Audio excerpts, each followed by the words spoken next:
ഇത് നമ്മുടെ ഒരു കൃഷി പരീക്ഷണമാണ്. ഈ പരീക്ഷണത്തിൽ ഞാൻ ഒരു 60% വിജയിച്ചു എന്ന് തന്നെ പറയാം. ഇത് നമ്മൾ ചെയ്തിരിക്കുന്നത് വേനൽക്കാലത്ത് കൃഷ്ണ തുളസി എങ്ങനെ സംരക്ഷിക്കാം എന്നുള്ളതാണ് ഞാൻ ചെയ്തിരിക്കുന്നത്. അത് കഴിഞ്ഞ് നെൽച്ചെടിയും കൃഷ്ണ തുളസിയും ചേർത്തുള്ളൊരു കൃഷി. ആ കൃഷിയിൽ നമ്മൾ 60% വിജയിച്ചു എന്ന് തന്നെ പറയാം.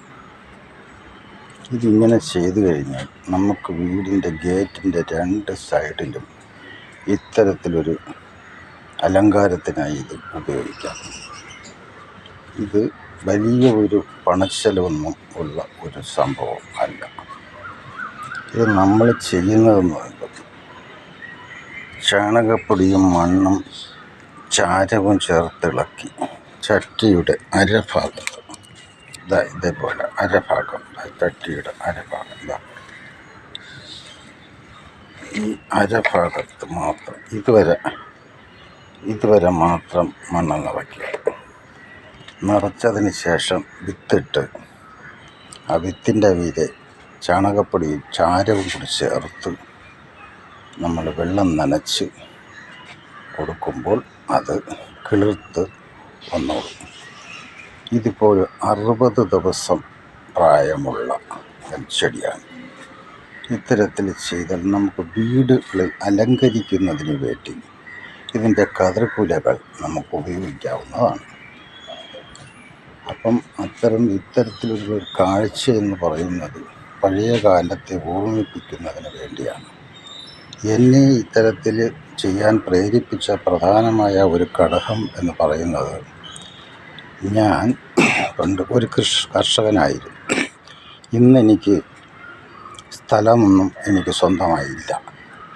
അപ്പോൾ ആ കൃഷി എൻ്റെ മനസ്സിനകത്ത് ഇന്നും നിറഞ്ഞു നിൽക്കുന്ന ഒരു സംഭവമാണ്. അപ്പോൾ അതെൻ്റെ മനസ്സിൽ നിന്ന് പോകാത്തത് കൊണ്ട് ഒരു ടെറസ് വീടിൻ്റെ 2ാമത്തെ നിലയിലാണ് ഞാൻ താമസിക്കുന്നത്.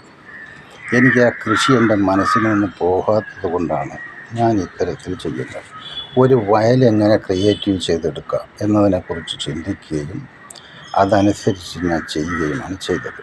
അപ്പോൾ അതിന് വേണ്ടിയിട്ട് ഞാൻ ഈ ചട്ടിയിൽ ഇത്തരത്തിൽ ചെയ്തതിന് ശേഷം ഇതേപോലെ വലിയ അടപ്പ് വച്ചിട്ട് അതിനകത്ത് ജലം നിറച്ച് നിർത്തും.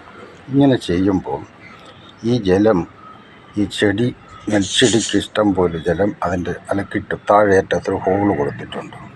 ഈ താഴേറ്റത്തിൽ ഹോൾ കൊടുത്തിട്ടുണ്ട്. ഇതുവഴി വെള്ളം അകത്തു പോവുകയും പുറത്തു വരികയും ചെയ്യും. അപ്പം നെൽച്ചെടിക്ക് ആവശ്യമുള്ള വെള്ളം കൊടുക്കാൻ കഴിയും.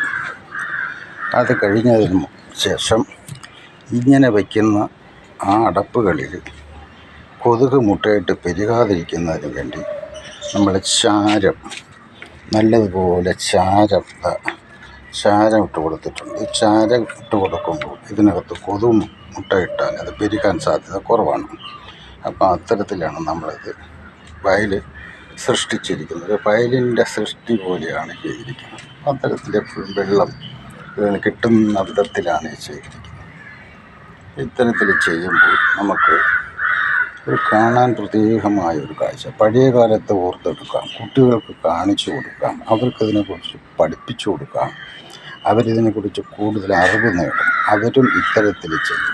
വീടിൻ്റെ ഗേറ്റിൻ്റെ 2 സൈഡുകളിലും ഇത്തരത്തിൽ ചെയ്തു കഴിഞ്ഞാൽ ഇത് കാഴ്ചയ്ക്ക് നല്ല ഭംഗിയാണ്. 4 ഘട്ടങ്ങളിലായിട്ട് വേണം ഇത് കൃഷി ചെയ്യാൻ. ഒരു പ്രാവശ്യം ഇതുപോലെ ചട്ടികളിൽ നിറച്ച് 1 മാസം കഴിയുമ്പോൾ അടുത്ത് വീണ്ടും വേറെ ചട്ടികളിൽ ഇത്തരത്തിൽ ചെയ്യണം. അങ്ങനെ 4 പ്രാവശ്യം ചെയ്യുമ്പോൾ 1 വർഷം മുഴുവനും നമുക്ക് വീടിൻ്റെ ആ മുൻഭാഗങ്ങളിൽ ഇതേപോലെ തന്നെ കൊയ്ത്ത് എടുത്ത് മാറുമ്പോൾ അടുത്തത് വെച്ച് കൊടുക്കാൻ കഴിയും. അപ്പം അങ്ങനെ ചെയ്തു കൊടുത്താൽ മാത്രം മതി. ഇത് സാധാരണ പഴയ പ്രാചീന കാലങ്ങളിൽ ചെയ്തിട്ടുള്ള അതേ രീതിയിലാണ് ഞാനും വിചാരിക്കുന്നത്. രാസവളങ്ങളൊന്നും ചെയ്തിട്ടില്ല, ജൈവവളം മാത്രമാണ് ചെയ്തിട്ടുള്ളത്. ഇനി ഇതിലെനിക്ക് ഭയപ്പെടാനുള്ള ഒരു കാര്യം മാത്രമേ ഉള്ളൂ, അത് ഓലചുരുട്ടിപ്പുഴുവാണ്. ആ ഓലചുരുട്ടിപ്പുഴു വരുന്നുണ്ടോ എന്ന് നമ്മൾ നിരന്തരം ഇതിനെ വീക്ഷിച്ചു കൊണ്ടിരിക്കണം.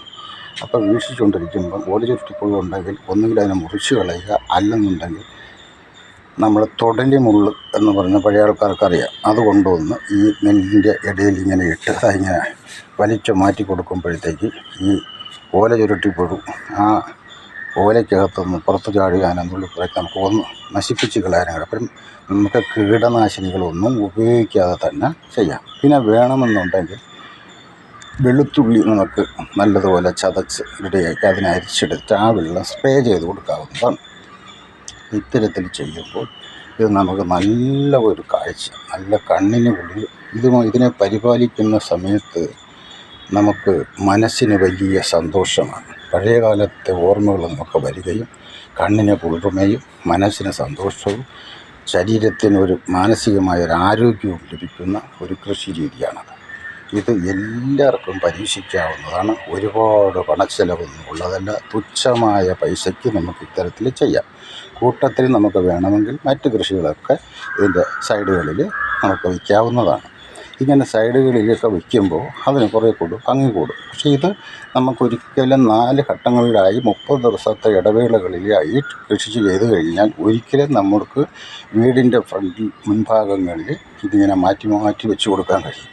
അപ്പം അതിനുള്ള സെറ്റ് ചെയ്യണം. പിന്നെ സൂര്യപ്രകാശം നല്ലതുപോലെ അടിക്കത്തക്ക വിധത്തിൽ വേണം ഇത് ചെയ്ത് വയ്ക്കാൻ.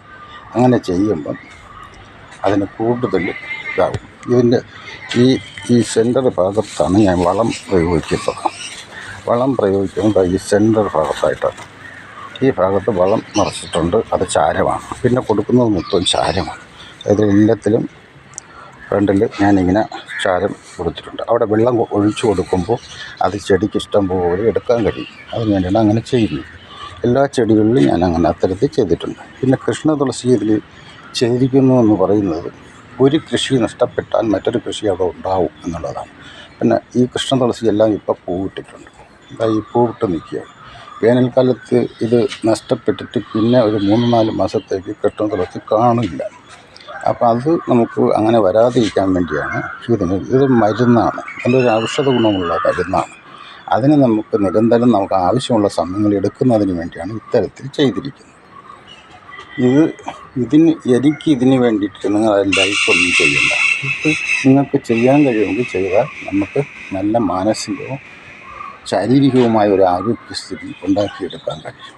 അത് പ്രായമായ ആൾക്കാരിലാണ് ഏറ്റവും കൂടുതൽ ഗുണകരമായി വരുന്നത്. അവർക്ക് സമയം ഇഷ്ടം പോലെയുണ്ട്. ആ സമയം ഇതിൻ്റെ കൂടെയൊക്കെ ചിലവഴിച്ച് പല പല ചിന്താഗതികളെല്ലാം മാറ്റി അവർക്കിത് സെറ്റ് ചെയ്യാൻ കഴിയും. അത്തരത്തിൽ ചെയ്യുമ്പോൾ വളരെയധികം ഗുണപ്രദമാണെന്ന് ഞാൻ വിശ്വസിക്കുന്നു. പിന്നെ വീടിൻ്റെ ഫ്രണ്ടിലെല്ലാം നമുക്കിങ്ങനെ വയ്ക്കാം. അത് നല്ലൊരു ഗുണകരമായൊരു കാര്യമാണ്. ഇത് 2ാമത്തെ നിലയിലാണ് ഞാൻ ഇത് ചെയ്തിരിക്കുന്നത്. ഇതെല്ലാവർക്കും ഇഷ്ടപ്പെട്ടിട്ടുണ്ടാവുമെന്ന് ഞാൻ വിശ്വസിക്കുന്നു.